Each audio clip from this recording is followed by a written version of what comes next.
శ్రీమాత్రే నమః. అందరికీ నమస్కారం అండి. ఈ వీడియోలో ఈరోజు పంచాంగ వివరాల గురించి తెలుసుకుందాం. 2026 మార్చి 7వ తేదీ శనివారం.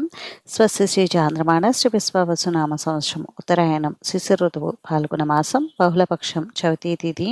ఈ రోజు సూర్యోదయం ఉదయం 6:19 ఉంది. సూర్యాస్తమయం సాయంత్రం 6:03 ఉంది. ఈ రోజు చవితి తిథి చిత్తా నక్షత్రం ఉంది. చవితి తిథి సాయంత్రం 6:41 వరకు ఉంది. తదుపరి పంచమి తిథి వస్తుంది. చిత్తా నక్షత్రం ఉదయం 11:03 వరకు ఉంది. తదుపరి స్వాతి నక్షత్రం వస్తుంది. యోగం వృద్ధి ఉదయం 6:49 వరకు ఉంది. తదుపరి ధ్రువం కరణం బాలువ సాయంత్రం 6:44 వరకు ఉంది. తదుపరి కౌలువ. బ్రహ్మ ముహూర్తం తెల్లవారుజామున 4:57 నుండి 5:45 వరకు ఉంది.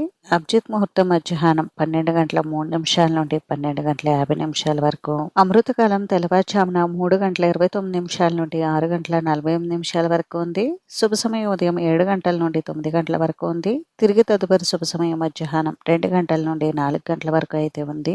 వర్జం సాయంత్రం 5:08 నుండి 6:48 వరకు ఉంది. దుర్ముహూర్తం ఉదయం 6:16 నుండి 7:51 వరకు ఉంది. రాహుకాలం ఉదయం 9 గంటల నుండి 10:30 వరకు ఉంది. యమగండం మధ్యాహ్నం 1:30 నుండి 3 గంటల వరకు ఉంది.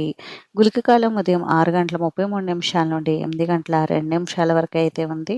ఈ రోజు మంచి రోజా కాదా అని అంటే ఈ రోజు మంచి రోజేనండి. ఈ రోజు అన్ని శుభకార్యాలు కూడా నిర్వహించుకోవడానికి చాలా అనుకూలంగా ఉంది. ఇది ఈ రోజు పంచాంగ వివరాలు అయితే. ఈ వీడియో మీకు నచ్చితే ప్లీజ్ లైక్ చేసి షేర్ చేసి సబ్స్క్రైబ్ చేసుకోండి.